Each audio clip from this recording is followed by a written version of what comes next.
kerjasamanya di tingkat nasional maupun internasional itu masih sangat minim seperti ya Pak Ketua ya. Dan terutama pada bidang penelitian itu berdasarkan hasil wawancara kami juga ya dengan dosen, itu memang untuk terkait dengan kerjasama itu memang masih sangat minim, sehingga rekomendasi kami yang pertama itu meningkatkan keterlibatan pimpinan dan dosen dalam organisasi profesi, itu bisa difasilitasi. Contohnya PGMI itu kan ada asosiasinya, ketua yayasan itu diikutkan di dalam asosiasi ya, itu seperti Bu ya.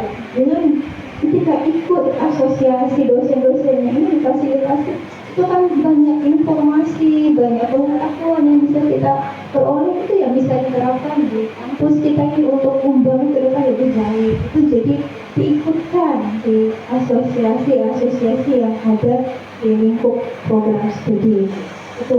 Terus yang kedua, ini harus memperluas jejaring kerjasama, itu sangat penting untuk pelaksanaan aspek tridharma pendidikan,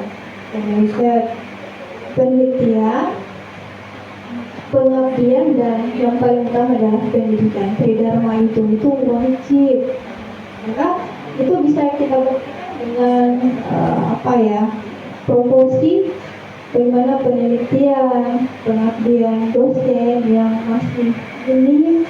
Nah, itu kita harus membangun jejaring kerjasama. Apalagi kalau kita di sini kan ada ini ya Pak ya. Tadi kita baru jalan-jalan sama Ibu Menteri tadi di bawah di mana? Kementerian sana ya, saudara ya.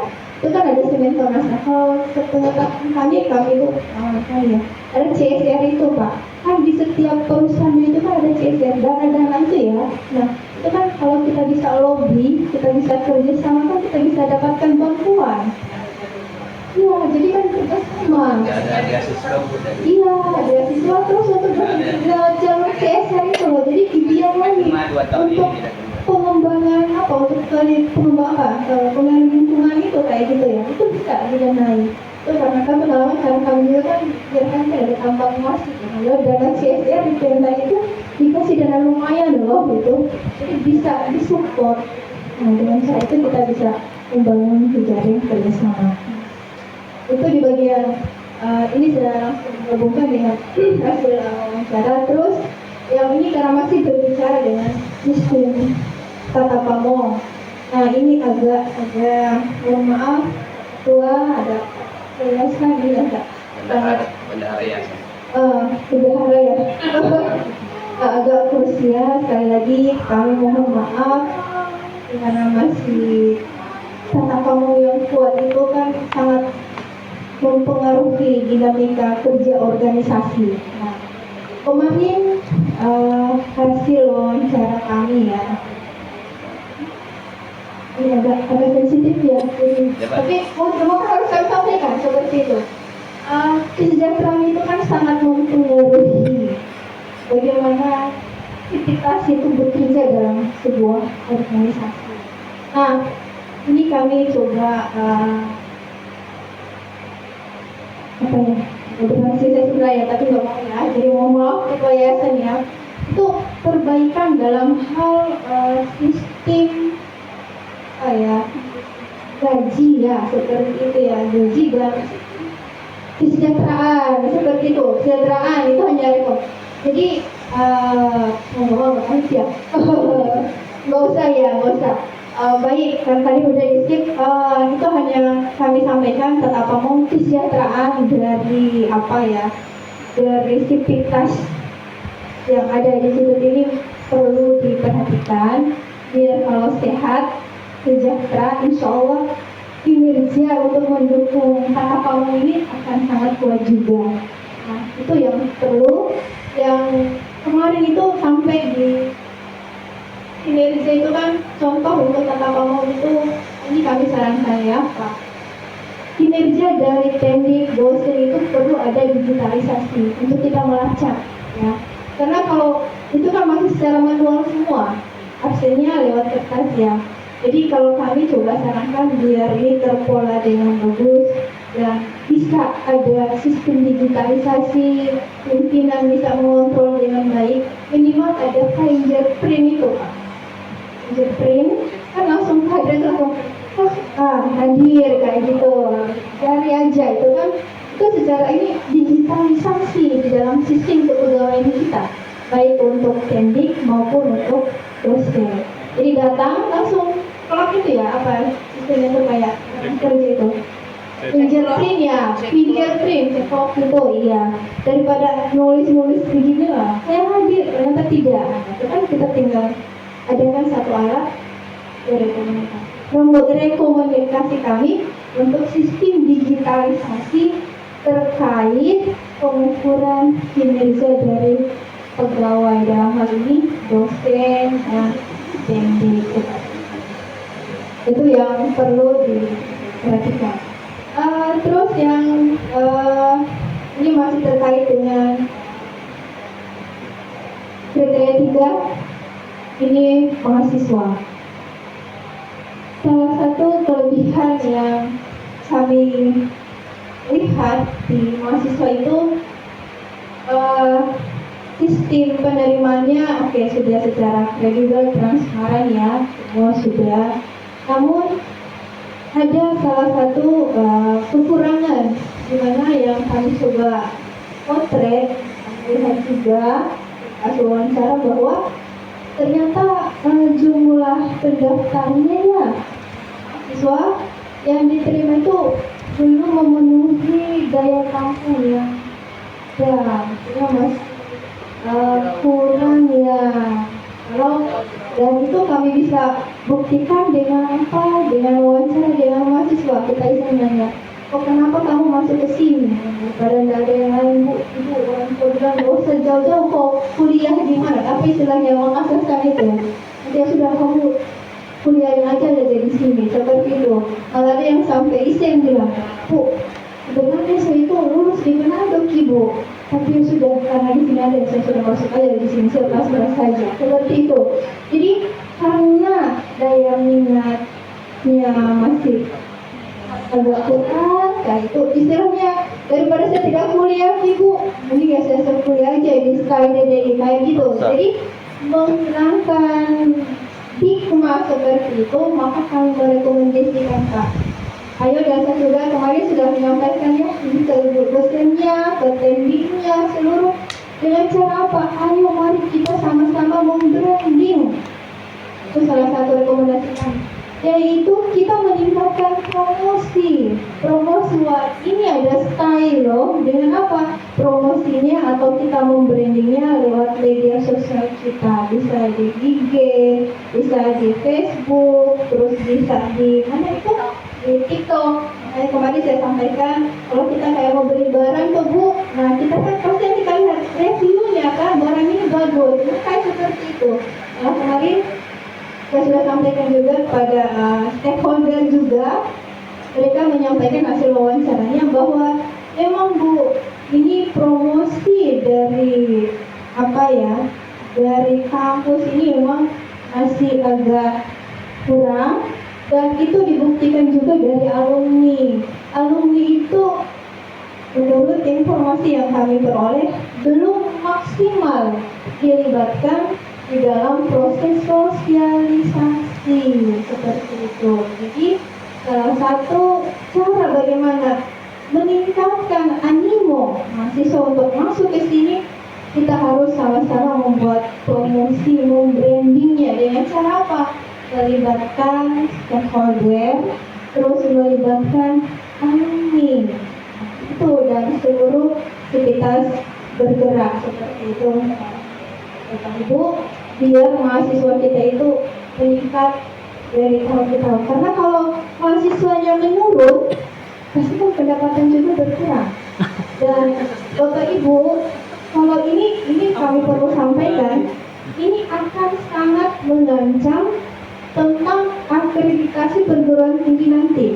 Karena untuk instrumen baru itu Bapak Ibu untuk perguruan tinggi dalam 5 tahun tren mahasiswanya itu turun 20%, itu bisa tutup perguruan tinggi. Apalagi ke depan ini memang ini Bapak Ibu perlu serius kita semua dan perlu komitmen. Kalau ini tidak kita betul-betul perhatikan, itu akan sangat mengancam akreditasi, khususnya akreditasi perguruan tinggi. Kalau kita tidak terakreditasi dan kita ditutup, berarti kan kita tidak bisa meluluskan, dan kita tidak bisa tanda tangan ijazah.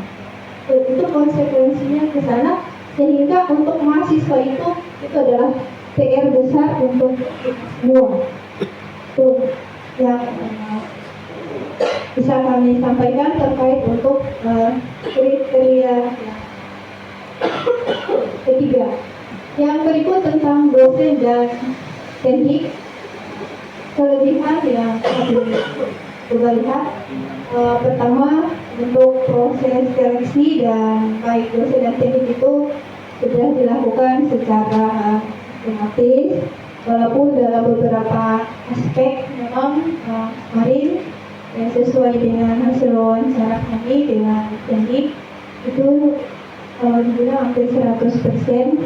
Teknik yang direkrut itu kan adalah alumni ya, alumni yang dijadikan teknik di kampus ini, sehingga untuk beberapa tahapan bagaimana masuknya ya udah kami Bu masuk aja lamaran, tapi proses seleksi apa itu tidak dilalui.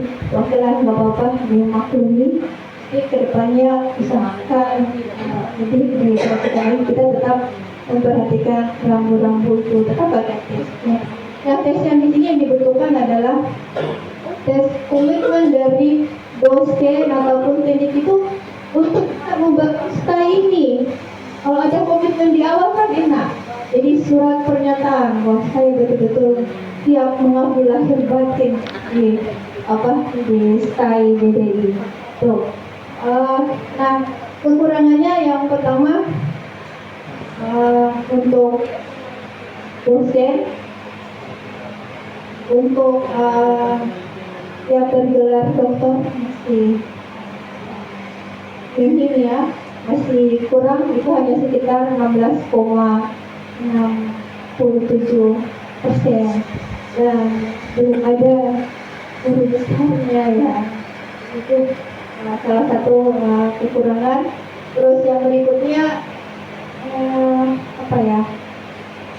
rekognisi untuk baik dosen, baik itu teknik itu dibilang masih relatif belum maksimal, sehingga untuk rekognisi itu dibilang masih kurang ya, baik itu untuk dosen dan teknik. Terus yang berikutnya untuk pengembangan kompetensi dosen itu, ini berdasarkan hasil wawancara kami, baik dosen dan teknik itu lebih besar secara umum masih didominasi oleh diri sendiri, diri dari dosen dan teknik itu sendiri, dari secara mandiri kasarnya ya, dari pihak perguruan tinggi ataupun yayasan untuk bisa ke sana itu ya belum maksimal untuk bagaimana dosen-dosen dan teknik ini bisa mengembangkan kompetensinya, dan itu sangat besar kontribusinya untuk akreditasi nanti. Nah, terkait itu maka ada rekomendasi dari kami. Yang pertama, kita harus meningkatkan jumlah dokter dan dokter kepala. Seperti itu, kalau kemarin sudah wawancara sampai kita ini dengan ketua, teman-teman yang ada di sini, sebenarnya banyak sih Bu SDM yang ada di sini, tapi ketika sudah dokter, ketika ini akhirnya pindah, sehingga kehilangan lagi kita SDM-nya ya. Artinya kita besarkan di sini, tapi orang lain yang ngambil ya. Karena mungkin dalam tanda petik itu harus ada introspeksi dari kita. Mengapa seperti itu ya? Apa di kita kok memiliki lain-lain? Itu kan ada hal yang harus kita coba evaluasi. Kalau di sini lebih menjanjikan, kenapa tidak yang lain seperti itu?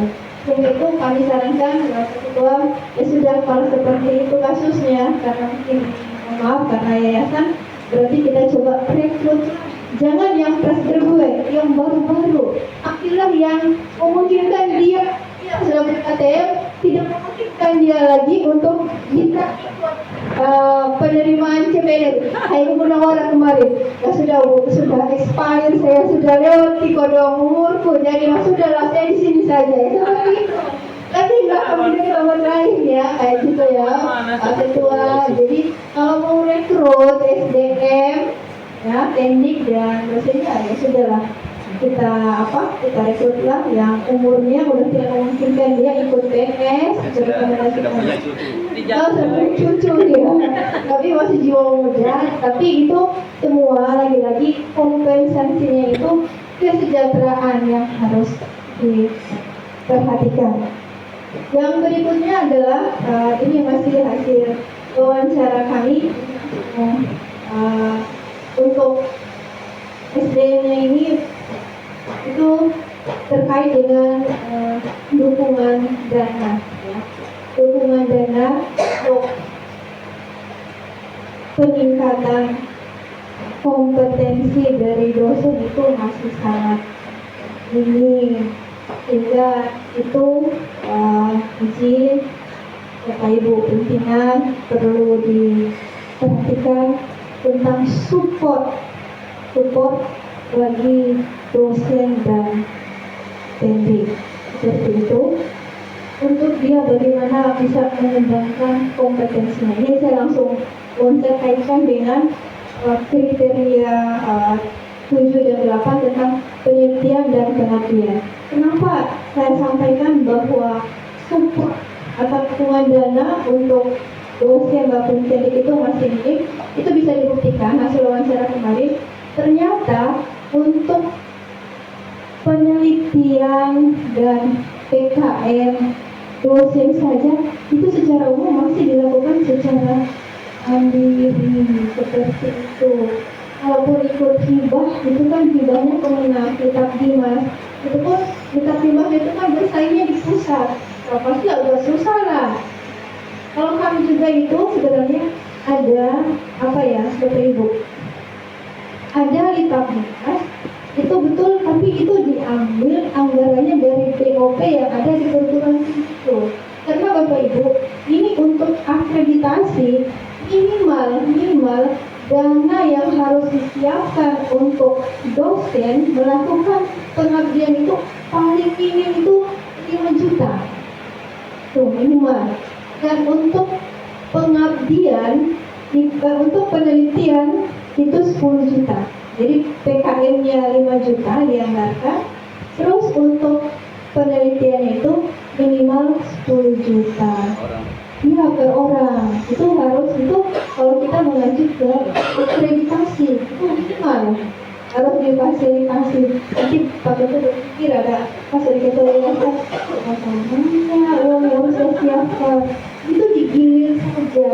Kan kalau kita kan dia pelan-pelan tapi improvement, dia terus-menerus. Jadi tahun ini kita buka slot berapa, nanti tahun depan lagi kita buka lagi. Jadi seperti itu harus disupport untuk penelitian dan PKM. Karena Bapak Ibu pasti imbasnya adalah ke publikasi. Kita kan publikasinya masih sangat minim, dan itu dibuktikan dengan citasi mahasiswa ya terhadap hal itu kan masih agak kurang. Kenapa? Ya karena itu tadi publikasi dari dosennya itu masih sangat minim. Itu lebih banyak dilakukan secara mandiri. Jadi itu perlu support dana jika ini terkait pengembangan SDM itu butuh support dana untuk terkait pelaksanaan penelitian dan PKM dosen. Itu sangat dituntut, wajib ada dukungan dana. Jadi itu rekomendasinya terkait dengan SDM. Yang berikutnya kriteria yang kelima tentang keuangan sarana dan prasarana. Ini kami sudah lihat kelebihannya. Sistem perencanaan dan pengelolaan keuangannya itu sudah berjalan terstruktur, ada akuntabel dan juga didukung oleh sistem informasi keuangan. Namun ada kekurangan. Jadi mohon maaf, ada kekurangannya.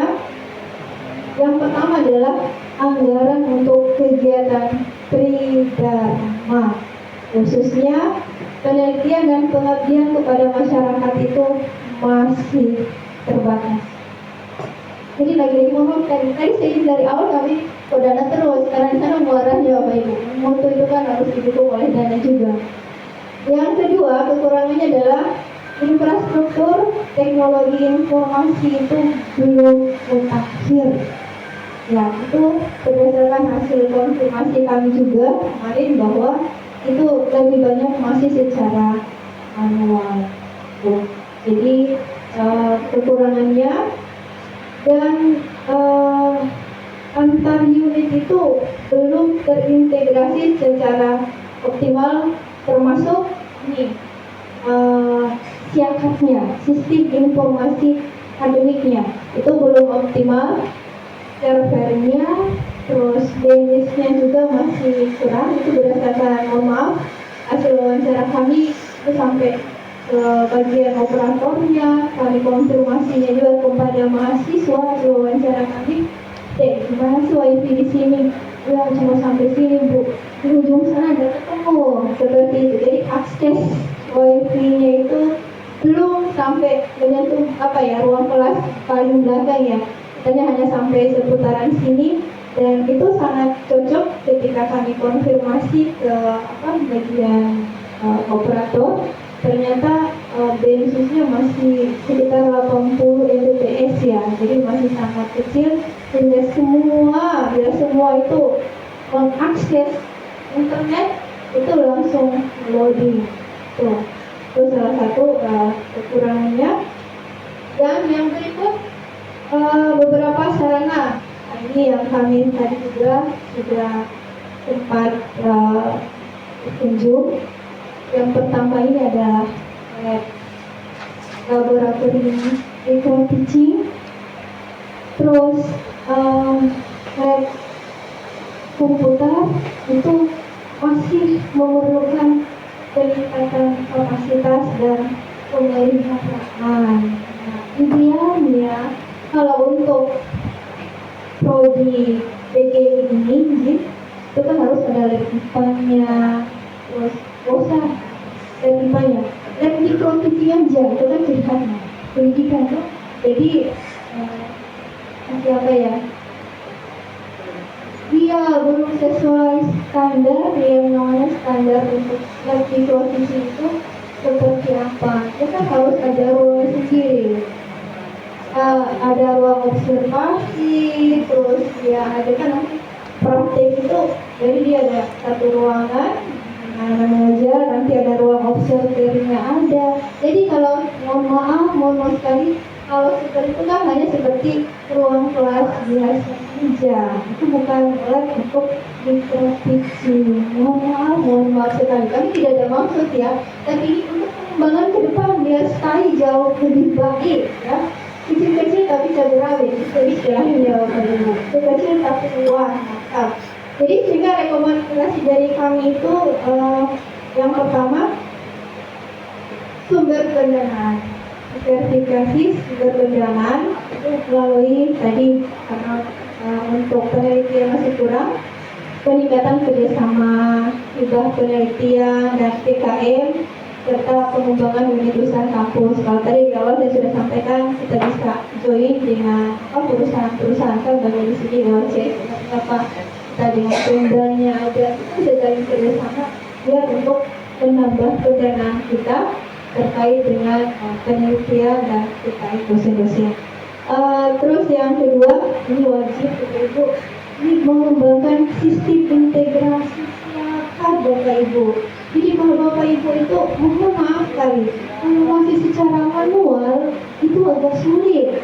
Karena Bapak Ibu gini, bukan apa ya, karena saya maaf di kampus banyak itu. Ini lagi-lagi kan kita mulainya akreditasi Bapak Ibu. Kedepan ini untuk sekarang ini itu kan apalagi kalau kita bank PT, semua itu kan berbasis data yang ada di Kemendikti Bapak Ibu. Jadi semuanya itu sudah harus memang berbasis digital, bukan manual. Jadi saran kami,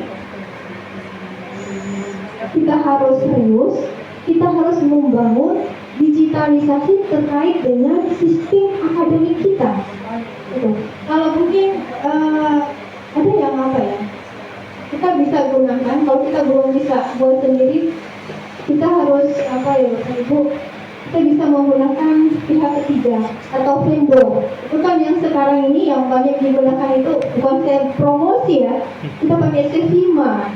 Itu bisa. Sevima itu Bapak Ibu, itu kan sebenarnya ada paket-paketnya. Itu bisa digunakan oleh kampus-kampus. Itu dalam hal sistem pelaporan untuk akademiknya itu sangat komplit Bapak Ibu, bagus. Itu kan satu modul budget memang agak lumayan sih, 3 juta per bulan untuk satu modul. Sudah pernah menawarkan gitu.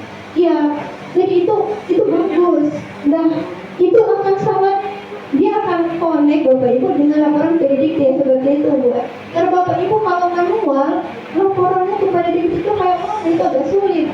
Tapi ke depan untuk akreditasi, untuk APT itu dipantau semua itu. Jadi sekarang ini berbasis jaringan lagi, bukan manual lagi. Jadi saran kami Bapak Ibu harus mengembangkan sistem informasi yang terintegrasi, dan dia harus, misalnya mohon maaf kalau dia harus digitalisasi Pak. Sudah wajib, harus. Kalau Bapak misalkan ya kita bayar Sevima mahal, atau siapa alokasi dana khusus ya, berapa kita siapkan, panggillah siapa yang bisa merancang untuk membangun sistem akademik sendiri, tapi dia secara digital, bukan lagi secara manual seperti, sehingga dosennya tidak perlu info nilai asli, tapi dalam bentuk kertas, WA, nggak perlu, dia harus berdigital. Apalagi Bapak Ibu kalau mau naik pangkat di sister itu kan, nah itu kan semua data-data kita secara digital ditarik. Jadi ke depan itu perlu sangat diperhatikan. Itu rekomendasi dari kami. Dan yang berikut,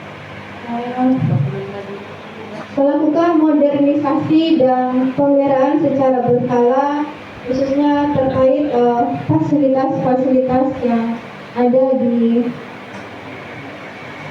sekolah ini. Karena mohon maaf sekali, berdasarkan hasil wawancara kami juga kemarin dengan mahasiswa, itu yang coba disoroti itu adalah terkait dengan Sarpras itu yang memang respon dari mahasiswa itu masih perlu ditingkatkan, sama terkait kayak contoh aja parkirannya Bu, kami sih parkiran itu kayak mana ada susah parkiran. Terus yang berikutnya kalau boleh untuk toiletnya itu ditambah, jangan hanya satu di belakang sana itu direhab kalau suka kayak gitu ya. Jadi itu perlu ditambah. Dan yang tidak kalah pentingnya ini satu, perpustakaan itu apa ya Bapak Ibu, jika dibilang perpustakaan ini adalah merupakan jantungnya sebuah perguruan tinggi. Apa dibilang jantungnya sebuah perguruan tinggi? Ya iya, karena perpustakaan itu kan ada pusat kegiatan ini yang sangat mendukung kegiatan pendidikan, penelitian, dan PKN. Nah, kami sudah coba tadi main ke perpustakaan, terus kemarin juga sudah wawancara dengan petugasnya. ternyata masih sangat minim. Untuk PDM itu hanya ada 20 judul koleksi buku. 20, Masya Allah. Makanya sampai saya berapa dalam hati saya, lebih banyak dalam apa judul buku perpustakaan pribadi kita kalau kayak gitu. Nah itu 20 untuk hal ini, mohon maaf sekali, itu masih sangat sangat jauh dari standar. Kenapa? Karena perguruan tinggi itu kan yang bagus itu kan mulai dari perpusnya kayak gitu ya Cipu ya. Makanya kalau coba kita lihat Bapak Ibu, kampus-kampus besar itu kayak UGM itu coba lihat perpusnya luar biasa karena itu adalah jantung. Jadi mungkin support dari kita semua untuk perpustakaan mohon itu sangat diperhatikan, terutama tentang koleksi bukunya ya, itu perlu dengan cara apa? Tadi saya sudah beri saran, sudah mahasiswanya itu disuruh aja yang sudah mau selesai wajib menyumbang buku dalam bentuk fisik, 1 orang 3 buku wajib ada di perpustakaan. Itu insya Allah koleksi buku akan bertambah. Dengan cara itu sekaligus ya mungkin pihak yayasan atau pihak perguruan tinggi kita coba kolaborasi dengan yang punya di Makassar ini banyak ya Bu ya, untuk percetakan atau yang punya distributor buku itu ya, kita bisa kerjasama ya, mungkin dan nego lah kita bisa memperoleh membeli buku kualitas yang baik dengan harga diskon. Itu perlu ditambah ya, untuk jumlah pustakanya sangat minim, hanya 20 itu menangis dalam hati saya waktu sedikit sekali. Dan yang terakhir di untuk lingkungan, ini ada masukan dari kemarin stakeholder memberi masukan, Bu, tolong disampaikan ke pihak sekolah tinggi, hijau jangan hanya sebatas di bangunannya saja, tapi lingkungannya pun usahakan diberi penghijauan. Itu dengan program 1 mahasiswa 1 pohon itu loh Pak. Jadi kalau mahasiswa yang sudah mau selesai, misalkan sudah mau wisuda, wajib menanam 1 pohon. Jadi insya Allah ini akan hijau. Ini untuk penataan lingkungan ya sarprasnya. Sehingga dari stakeholder itu memberi masukan, ayo Bu, tolong disampaikan lah. Itu sampai ada bercanda kemarin stakeholdernya sampai sampaikan gini, Bu, saya ini sebenarnya puasa, tapi karena sampai sini saking panasnya kok dong, saya tidak sadar saya minum air kayak gitu ya, minum air nanti udah sampai di sekolah saya baru ingat, oh puasa sih saya tadi, itu karena saking panasnya ya. Jadi sehingga dimasukkan, ayo dibuat hijau lah kampus ini, sehingga hijaunya tidak hanya sebatas dicat aja seperti itu. Itu hasil wawancara. Dan yang berikut kriteria 6, jadi lagi mau selesai pendidikan. Nah Bapak Ibu, ini setelah kami coba potret, ada kelebihannya, kurikulumnya sudah cukup lengkap, walaupun mungkin belum 100% ya OBE ya, masih ala-ala OBE antara KKI dan OBE. Saya sampaikan kan terlalu OBE kalau saya bilang bukan OBE ya. Yeah. Karena kenapa sudah ala-ala OBE, kurikulumnya belum, tapi RPS-nya formatnya sudah tapi OBE, tapi kurikulumnya belum, sehingga itu perlu salah satu kelebihannya. Terus yang berikutnya RPS-nya sudah coba mengintegrasikan penelitian dan pengabdian di dalam pembelajaran, walaupun itu mungkin belum totality ya, belum 100%, itu mengintegrasikan hasil penelitian dan PKM-nya di dalam proses pembelajaran. Ada kekurangannya, ini yang pertama, hasil wawancara kami dengan dosen untuk terkait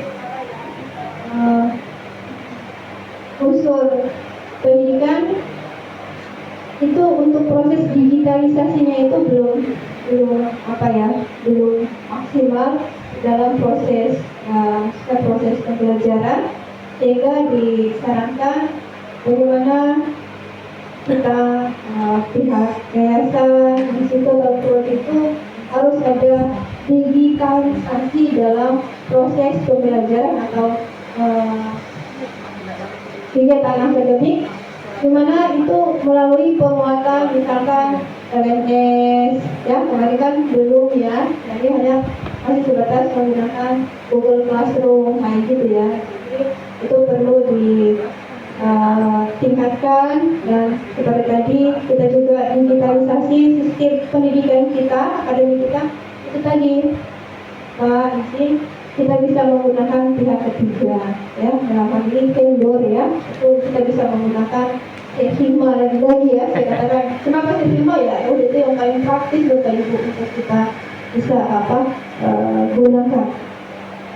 Nah yang berikut, karena dosen itu perlu didorong untuk terkait dengan selalu mengupdate pengetahuannya untuk memperbarui bahan kerja, karena kemarin coba kita hasil wawancara kami itu dosen itu tadi masih ada keterbatasan di dalam bagaimana mengupdate atau menyusun RPS-nya yang berbasis OBE, dan bagaimana dia bisa mengintegrasikan penelitian dan PKN-nya di dalam RPS tersebut. Itu salah satu kelemahan.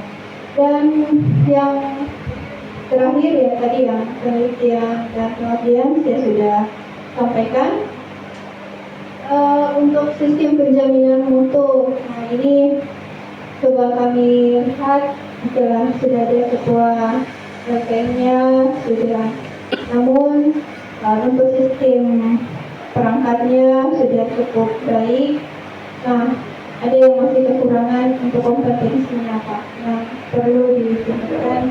Coba kita ikut jadi kegiatan pelatihan untuk peningkatan kompetensi dari LPM sendiri lewat pelatihan, auditor, pelatihan SPMI itu sangat penting Bapak Ibu, karena kalau tadi saya katakan bahwa perpustakaan itu adalah jantungnya perguruan tinggi, lembaga penjaminan mutu itu adalah nadi sekaligus jantungnya perguruan tinggi.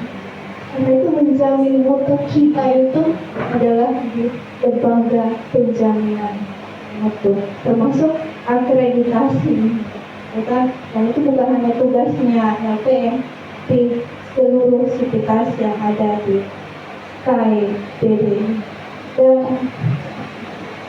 itulah rekomendasi dari kami, bila mana ada hal-hal yang terlewatkan atau yang kurang berkenan di hati, kami mohon maaf.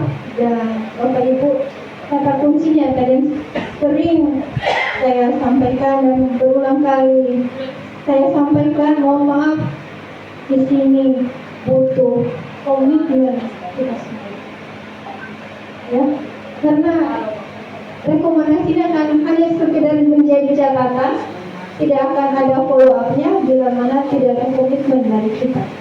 Jadi kata kuncinya untuk semua ini adalah komitmen semua sivitas KIDDI Pangkep untuk bisa membawa kampus ini lebih maju dan berkembang di masa yang akan datang. Bahwa akhir kata saya katakan menjaga wajah Tuhan. Dengan panggil Pak berbahasa ya, siapa yang bersungguh-sungguh pasti dia akan. Terus ya, kalau kita bersungguh-sungguh untuk mengawal mutu lewat apa? Lewat komitmen kita bersama, kami sangat yakin KIDDI akan menjadi kampus yang besar di masa-masa yang akan datang. Jadi sekali lagi itu dari kami. Nanti Ibu, jadi atas nama pribadi saya mohon maaf bila mana ada kata-kata saya tadi yang kurang berkenan ya di hati Bapak Ibu, sekali lagi tidak ada unsur apa-apa karena bentuk penciptaan kami untuk kali ini menjadi lebih baik di masa-masa yang akan datang. Dan ini mungkin salah satu bentuk amal jariah ya Bu. Amin. Insya Allah amal jariah kami untuk kita sama-sama kita membawa kampus menjadi lebih baik. Dan pada terima kasih Bu Mutmainah. Tadi Bu Mutmainah memang agak-agak mau matur, mau bilang itu agak-agak gimana begitu. Karena sesi ini itu adalah sesi kalau bagi kami ada satu marinya reseptif gitu ya. Takut sebenarnya kami mau matur, tetapi karena memang itu tugas dan kewajiban kami untuk menyampaikan, maka dengan memberanikan kami matur ada Bapak Ibu, Bapak Ketua, Bapak Ibu Yayasan, kemudian teman-teman semua, tentunya tidak ada maksud apapun dari kami, hanya untuk saya lanjutkan begitu ya Pak. Sedikit saya ingin menambahkan, meskipun tadi sudah banyak disampaikan oleh Bu Mutmainah terkait digitalisasi ya, karena apalagi visinya kan memang itu begitu ya Bapak. Visinya kan menjadi produk kegiatan bermutu dan berkarakter dalam penyelenggaraan pidana bla bla bla begitu. Dan di visinya itu selalu menanamkan karakter moral impact yang dan karakter ilmu pengetahuan. Jadi nanti seperti yang tadi disampaikan mungkin hukumnya itu setengah wajib mungkin ya, apalagi sekarang ini kan eranya abad 21 itu era digitalisasi, mungkin bisa sedikit diprioritaskan. Kemudian Bapak Ibu, saya yakin karena memang lagi-lagi sumber endingnya itu kan ada pendanaan begitu ya. Tapi kalau misalnya masih memang terbatas ya, nanti terkait dengan penelitian, pengabdian, Bapak Ibu mungkin bisa banyak mengikuti juga begitu. Karena kalau untuk lolos hitam mungkin kan bisa juga mengundang dari ya Pak Nih, mungkin dari pakar yang sudah sering lolos hitam. Kemudian kalau misalnya menggunakan narasumber ke sini agak berat ya, mungkin bisa online begitu, dan atau mungkin pendampingan dengan klinik proposal atau apa begitu, saya rasa mungkin bisa gitu. Nanti bisa mungkin jadi sebagai upaya, karena kalau lolos sudah itu juga menyenangkan begitu ya. Kemudian mungkin kalau tadi Bu Mutmainah menyarankan untuk ada pendanaan terkait dengan penelitian pengabdian di internal ya, mungkin kalau misalnya belum dalam jumlah yang besar mungkin nanti bisa berkolaborasi begitu. Berkolaborasi artinya nanti setiap nama dosen sudah ada ya Pak ya, untuk penelitiannya, untuk pengabdiannya begitu kan. Nanti jika berkolaborasi itu akan namanya ada semua gitu, misalnya dari prodi ekonomi dan ini nggak baca ya, prodi PGMI dengan AI atau apa, mungkin kita saling berkolaborasi gitu. Kemudian Bapak Ibu untuk peningkatan jabatan fungsional, saya lihat dan di sini sudah banyak yang lektor begitu ya.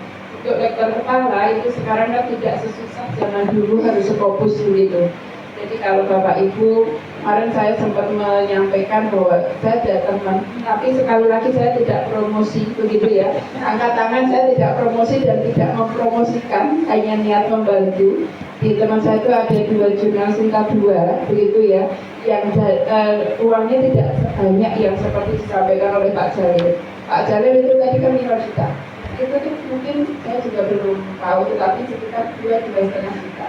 Jadi agak mirip dan bisa mungkin kalau Bapak Ibu menginginkan nanti saya bantu untuk menyampaikan kepada yang bersangkutan. Insya Allah itu bukan jurnal abal-abal, benar-benar Sinta 2 dan juga dikelola oleh orang baik itu ya.